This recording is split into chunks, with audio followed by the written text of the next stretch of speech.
എന്റെ പൊന്നാര ചെറുപ്പക്കാരെ, നമുക്കൊരു 100 സ്വലാത്തല്ലാന് 86,400 സെക്കൻഡാണ് 24 മണിക്കൂർ. അതിന്റെ ഇടയിൽ സമയമില്ലെങ്കിൽ എത്ര വീഡിയോസാണ് ഇൻസ്റ്റയിന്നും സ്റ്റാറ്റസെന്നും യൂട്യൂബ് റീൽസൊന്നും നമ്മൾ കണ്ടു തീർക്കുന്നത്. ഇതാണ് നമ്മുടെ ജീവിതത്തിലെ പരിപാടി. ഒന്ന് ഇശാ നിസ്കാരം അർദ്ധാതെല്ലാം കഴിഞ്ഞ് ഈ ഫോണൊക്കെ ഒന്ന് മാറ്റിവെച്ച് ഓളോ എടുത്തൊരു 100 സ്വലാത്തോടെ കിടന്നോക്ക്. എല്ലാ ദിവസവും അങ്ങനെ ശീലാക്കി നോക്ക്. ഒരു 86 വയസ്സിൽ മരിക്കുമ്പോ എത്ര ലക്ഷം സ്വലാത്ത് നമ്മളെ വീട്ടിലെത്തിയിട്ടുണ്ടാവും? എത്ര ലക്ഷം? 10,000 സ്വലാത്ത് എല്ലാ ദിവസവും ചൊല്ലുന്ന ഉസ്താദിനെ പരിചയപ്പെടുത്തുന്നുണ്ട് ഷെഹറാൻ ഇമാമ് തന്റെ ലവാഖി അൻവാറുൽ ഖുദ്സിയ ഫിൽ വഹൂദുൽ മുഹമ്മദിയയില്. 10,000 സ്വലാത്ത് എല്ലാ ദിവസവും ചൊല്ലുന്ന ആ മഹാന് 10 ദിവസം കൊണ്ട് 1 ലക്ഷയിലെ, ഓരോ മാസവും 3 ലക്ഷയിലെ. ചിന്തിച്ചോക്ക്, ഇവരെല്ലാം മുമ്പിൽ നമ്മൾ എന്ത് പറഞ്ഞാ പോവാ?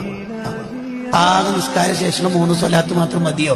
പോരാ, ഒരെണ്ണം വെച്ചിട്ട് സ്വലാത്ത് വേണ്ടേ?